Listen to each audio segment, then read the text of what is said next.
우울증으로 결국 치료받게 된 분들한테 처음에 우울증인지 알았냐고 물어봤습니다. 그랬더니 30%만 예 그러고 나머지 70%는 본인이 우울증인지 몰랐다 그럽니다.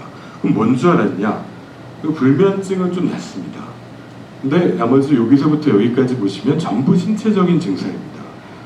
이게 이제 두통, 머리가 아프다, 소화가 안 된다, 기력이 없다, 피곤하다 이런 것들인데 이걸 다 합치면은 이게 1등이 됩니다. 그렇기 때문에 이 우울증 환자들은 어떤 격려를 받게 됐냐면 정신과로 바로 온 분들도 약 절반 가까이 되지만 나머지는 이제 내과, 신경과, 한방이라든지 가정의학과 이런 데를 이제 거쳐서 이제 결국은 이제 오게 된 분들이니까요. 또 어떤 분이 이제 11번을 왔다 갔다 하신 분이 있습니다. 11번 만에 진단을 받으신 분들이고요. 이러한 이제 국내 우울증 환자들이 특히 신체 증상을 주로 호소하면서 진단이 늦어지고 있다. 그러면은 정신과에 오게 된 계기가 어떻게 되냐 이걸 또 여쭤봤더니 본인이 스스로 결정해서 왔다는 사람은 5명 중에 1명밖에 되지 않습니다. 이건 우울증이라는 병의 특징이기도 합니다. 왜냐하면 이게 나을 거라고 생각 안 하시거든요. 기대를 안 하니까요. 비관적으로 보기 때문에 그러면 어떻게 됐느냐 36%의 사람은 결국 가족과 친지가 열심히 권유를 해가지고 손을 잡고 모시고 온 겁니다. 근데 그만큼의 비율로 이미 또 36%는 이미 다른 과 의사 선생님들이 이거는 이제 내과 질환이 아니고 우울증 같으니까는 정신과에 가봐라 이렇게 권유를 해서 오고 계셨습니다. 이런 결과만 봐도 이미 그러니까 다른 의료인이 우울증을 조기 발견하는데 이만한 역할을 하고 계십니다. 이런 것들을 앞으로 좀 더 도와드릴 수 있는 시스템을 만드는 게 저희의 목표가 될 것 같고요.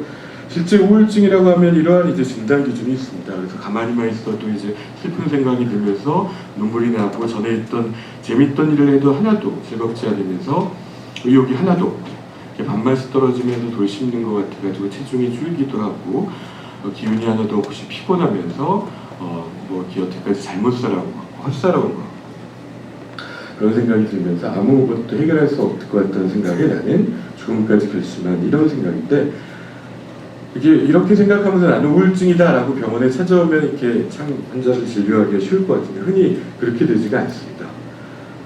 이거는 이제 이 그림을 보시면 앞에 계신 선생님들 집에 남자 선생님들 집에 갔는데 와이프가 이렇게 하고 있다.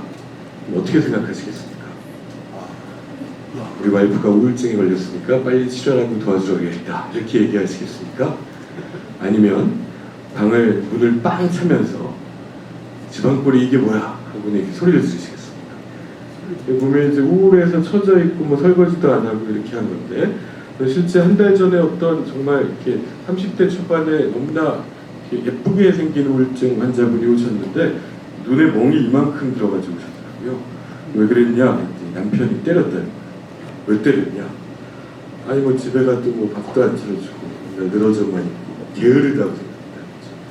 게으르다고 생각해서 분노하는 경우가 훨씬 더 흔한 반입니다. 또 이건 직장인인데 직장에 이제 일이 밀려가지고 일이 쌓이고 우울증 때문에 이제 의욕이 저하되고 이렇게 정리가 안 돼 있으면은 어떻게 하시겠습니까? 저는 실제로 제가 전에 병원에서 근무하던 병원에 우리 간호사님이 제가 이제 면접도 해서 굉장히 우리 환자들한테 친절했던 분이었고 저희 정신과 병동에서 근무했는데 어느 날 이분을 뺀 나머지 간호사분들이 다 찾아와가지고 이 사람을 안 자르면은 우리가 다 나가겠다는 겁니다. 그래서 깜짝 놀라가지고 협박도 아니고 그래서 놀라서 왜 그러시냐 그랬더니 도저히 같이 일을 할 수가 없다. 맨날 약을 세는 걸 틀린다. 정신과 병동에서 약을 세는 거 틀리면 의료사고 아닙니까? 그 다음에 3교대니까 인계를 들어야 되는데 인계를 듣는 둥 마는 둥 하다 가버린다. 어떻습니까? 이게 진짜 큰일 나겠죠. 이게 벌써 한 달째인데 도저히 우리는 같이 일을 못하겠으니까 자르든지 어떻게든지 선생님이 알아서 하라고 나가셨어요. 깜짝 놀라가지고 어떻게 할 거 하다가 다음날 바로 이제 소가 선생님한테 어떻게 된 거냐고 물어봤더니 진짜 그랬다. 야 이거 어떻게 해야 될까 하다가 이제 그분을 불렀습니다. 방에 불러서 이렇게 앉아서 2m 앞에서 얘기를 하다 보니까 근데 요새 좀 별일 없었어요. 근데 얼굴에 좀 살이 빠진 것 같아요. 그랬더니 밥맛이 없다고 하시더라고요. 얼굴이 좀 푸석푸석한 잠을 잘 못 잔다고 하십니다. 이게 뭐냐? 아까 우울증의 진단 기준이 기억나십니까? 이분은 집중력이 떨어져가지고 약일을 세는 걸 틀리고 있었던 거예요. 그 다음에 의욕이 떨어지니까 인계를 듣는 등 많은 걸 하고 가고 있었던 거예요. 근데 직장에서 우울하다는 말을 표현하는 게 굉장히 어렵죠. 스트레스가 있다. 이런 말을 표현하는 게 너무 힘드니까 겉으로 드러났던 거는 이거죠. 그래서 결국은 생산성이 떨어지고 실수가 증가하니까 동료들은 아주 비난을 하고 있었다. 그런 상황이기 때문에 우울증이라고 하는 게 이렇게 진단 기준만 알아가지고는 조기에 발견이 되지 않습니다. 특히 노인 같은 경우에는 이제 치매 걸린 거 아닌가 이렇게 걱정하시고 치매 검사를 해달라고나 병원에 오시는데 저는 이제 우울증인 경우가 많이 있습니다. 그래서 결국 우울증은 진단 기준만 알아서는 발견이 안 되고 이러한 갈등이 있고 또 약이나 알코올에 의존한다든지 자살이라든지 이런 심각한 어떤 질환의 결과가 기능 장애를 초래할 때 거꾸로 우울증을 의심해 볼 수 있을 때 발견이 됩니다. 그런데 이제 이런 우리나라에서는 특히 아직도 사회적 낙인이 심하고 정신과에 가면은 뭐 보험의 가입이 제대로 안 된다, 편견 때문에 취직이 안 된다, 뭐 이런 소문이 돌고 하면서 실제 그런 치료들이 저치료되고 있는 것이 아직 우리나라의 심각한 현실인 것 같은데, 또한 우리가 이제 의료인이 우울증에 더 관심을 가져야 되는 이유 중에 하나는 심근경색 같은 내과 질환이 있어도 이게 6개월을 같이 했을 때 우울증이 있는 분이 없는 분에 비해서 사망률이 올라간다는 겁니다. 여기서 제일 큰 이유는 왜 그럴까요? 저도 환자분 한 분이 그러시던데 삶에 의욕도 없는데 무슨 심근경색 약은 먹어서 뭐 하겠냐. 내과 치료의 수능도가 떨어집니다. 그래서 사망률이 올라가기 때문에 결과적으로 내과 의사도 심근경색을 잘 치료하기 위해서는 우울증을 조기에 발견해서 치료하는 것이 치료 결과를 높이는 데도 굉장히 의미가 있다는 것이고요. 저희가 또 동료들에 대한 관심도, 이게 이제 미국에서 내과 의사를 대상으로 조사를 했더니 이렇게 자살률이 높더라. 네. 자살 사고를 가진 사람들이 적지 않고 또 이제 의사가 워낙 이 직업 자체가 스트레스가 높기 때문에 사실 우리나라에서도 전문직 의사들의 자살이 만만치 않게 의료 신문에 보도될 정도로 저희들도 동료에 대해서도 되돌아보야 되는 그런 시점에 있는 것 같습니다. 하여튼 근데 문제의 크기는 이렇게 큰데 인프라는 정말 적습니다. 의료인은 하루에 이렇게 저수가 체계에서 하루에 내과나 뭐 신경과나 가정의과는 하루에 적지 않은 환자입니다. 평균이 60명, 이제 많이 보시는 분들이 100명. 이러니까 언제 자살에 대해서 물어보고 우울에 대해서 물어보겠냐. 그 다음에 물어본 다음에도 대책이 없다는 거죠. 물어봐서 자살 사고가 있다는 건 난 어떻게 해야 되느냐. 날 도와줄 사람은 없는데. 그 다음에 세 번째는 그래서 이제 정신과에 보내려고 그러면 정신과도 안 가고 이제 나한테도 안 오더라. 이렇게 이제 정신과에 대한 편견이 이렇게 높은 현실에서 이거를 어떻게 하느냐. 이런 게 실제 현장에서 일하고 있는 여러 선생님들의 고민입니다. 이걸 어떻게 하면 도와줄 수 있을지가 저희가 노력해야 될 부분이 아닌가 싶습니다. 그걸 도와줘야 되는데 여기 또 복지부에서도 오셨는데 진짜 참 정말 적은 비용을 드리고 있습니다. 2009년 자료를 아마 새로 오신 과장님이랑 의원님이 노력하셔도 이걸 한 2배 정도로 늘리신 걸로 아는데 아직 택없이 적습니다. 일본에 비해서도 이렇게 적고요. 적다 보니까 대부분 국내 자살 예방을 하는 인프라가 이게 2009년에 자살 예방협회에서 조사하신 건데 굉장히 적고요. 열악한데 그나마 정신보건센터가 제일 많고 뭐 좀 있는데 여기 밑에 보시면 글씨가 적지만 국공립정신병원, 그러니까 사립병원도 아니고 국공립정신병원에도 예산과 인력이 투자되는 데는 한 군데도 없는 겁니다. 너무 열악한 조건입니다. 이렇게 열악한 데서 제가 전공의 때 어떤 자살 시도한 환자를 5시간 동안 설득해가지고 이제 겨우 입원을 동의를 했는데 결국 이제 입원비가 저희 대학병원이기 때문에 비싸서 결국 다른 병원에 입원을 하셨거든요. 그때 병원장님이 여기 앞에 계신 김영규 선생님이신데 그때 제가 5시간을 설득한 다음에 25,000원을 받았습니다. 응급 정신과 상담비가 25,000원, 제가 진료비 10,000원 합치면 35,000원 정도 받았을 것 같습니다. 이 병원장 입장에서 5시간 일한 다음에 한 명을 살리긴 했는데 35,000원 번 사람을 이걸 쓸 수 있겠습니까? 다행히 그때 저를 자르진 않으셔서 오늘 제가 이렇게 발표를 할 수 있는데 그런 실정에 있습니다. 정신과가. 물론 여기 이제 들어있진 않지만은 뭐 정신과 전공의도 있고 간호사도 있고 뭐 여러 기존의 인력이 있죠.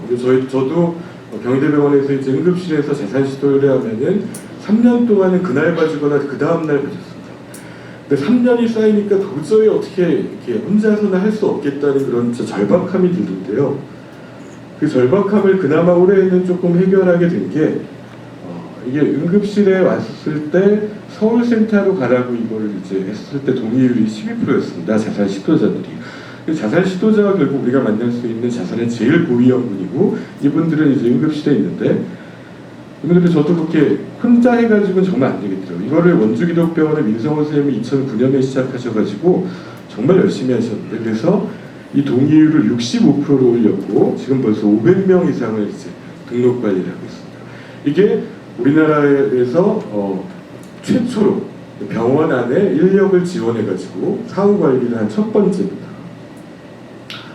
그 다음에 다행히 올해는 복지부에서 새 병원에 주셨습니다. 그래서 이렇게 원래 기존에 하시던 데하고 카톨릭의대 계열에 뒤에 이제 이강숙 교수님이 오셨는데 그 저희 병원하고 주셔서 한 3명 정도가 그래서 더 인원들을 뽑을 수 있어서 이 사업을 합니다. 그래서 그나마 이제 외부의 도움을 처음으로 받아서 하는 이 사업들이 이제 진행되기 시작한 지가 몇 달이 안 되는 그런 인프라에 있고요. 네, 이제 마지막으로 저희가 이제 자살 예방 교육에 대해서는 보건사연구원에서 작년에 이 지침을 저희도 참석을 해서 참여를 해서 만든 바가 있습니다. 그 안에 있는 게 지침의 내용이라서 한번 봐주시고 그런 이제 근거가 결국 의료인은 이미 우울증 자살에 대해서 학부 때도 공부를 했고요. 생물학적인 모형도 배웠고 약이 어떤 효과가 있고 어떤 부작용이 있는지 잘 알고 있고 심지어 뭐 본인이 원하면 치료도 해볼 수 있는 그런 권한을 가지고 있는 겁니다. 그리고 자살 사망자의 30에서 70%가 의사에게 한 번의 기회는 제공한다는 겁니다. 그래서 이제 그런 지침을 가지고 저희가 좀 만들어본 지침이 있습니다. 그래서 제일 핵심적인 거는 워낙 시간이 없기 때문에 이 딱 2가지만이라도 좀 물어봐 달라. 정말 슬프거나 절망적인 생각을 한 적이 있느냐. 그 다음에 자살에 대한 생각이나 계획을 한 적이 있느냐. 이 2가지만 물어봐도 좋겠다. 근데 이 2가지를 가지고 물어봤더니 아까 말씀드린 것처럼 그냥 외래 환자의 내과 환자의 23%가 여기에 예를 치신 겁니다. 그러니까 굉장히 높은 비율인 것 같습니다. 그래서 특히 이런 지침에 따라서 자살의 굉장히 위험성이 높다 그러면은 이렇게 빨리 의뢰하고 리퍼를 받고 지금은 또 자살 예방센터도 특히 서울에는 24시간 상담을 하고 출동을 하시기 때문에 도움을 받으실 수 있는 것 같습니다. 그래서 그런 지침 같은 걸 참조해서 지역의 정신보호센터나 자살예방센터에 의뢰를 할 수도 있고 근처에 이제 정신과병의원에 의뢰를 해달라 이렇게 좀 부탁을 드렸습니다. 그래서 이제 마지막으로 결론적으로는 1차 의료기관에서 우울증 치료가 매우 어렵다. 저수가 체계에서 너무나 많은 환자를 보고 있기 때문에 제대로 우울증을 평가하고 치료하고 자살에 대해 물어볼 시간이 없고요. 또 우리나라는 세계에서 가장 높은 전문의의 비율이 있어서 의료에 빠른 시간에 발전시키는 데 굉장히 도움도 됐지만 어떤 일반의 역할을 하는 의사가 많지 않은 그런 단점도 있습니다. 또 이렇게 보내려고 해도 하는 정신과의 어려움, 편견에 대한 해소가 자살 예방에서도 굉장히 핵심적인 주제가 될 것 같습니다. 그래서 그러면 뭘 도와줘야 되겠느냐? 우리 어쨌든 생명을 구하려는 선의를 가진 우리 선생님들이 알 수 있게 그런 이제 그 홍보하는 것도 공공 마케팅이 굉장히 중요할 것 같고요. 그 다음에 노력할 수 있는 시스템, 뭔가 리워드 시스템도 고민해 봐야 된다고 생각합니다. 그래서 선별 검사를 시행하고 이런 것들의 수가와도 사회적으로 이게 더 이득이 된다고 하면은 고민을 해봐야 될 것 같습니다. 그 다음에 이거를 위해서 이제 고군분투하는 분들이 도움을 받을 수 있는 병원과 지역사회를 통합해서 저희가 이제 동대문에서는 이제 병원과 동대문의 센터를 통합해서 연계하는 체계를 좀 이렇게 시뮬레이션 해보고 있는데요. 이런 데 대한 인력을 지원하는 데나 이런 데도 예산을 투자를 할 필요가 있는 것 같습니다. 그 다음에 특히 이 부분에서 또 모든 의사의 역할이 있지만 또 주로 저희 그 정신과 의사들이 할 역할이 있는데 여기서 다른 과 선생님들을 어떻게 도와줄 것인가 이것도 저희가 앞장서서 고민할 부분이 아닐까 싶습니다. 예, 이것으로 발표를 마치겠습니다.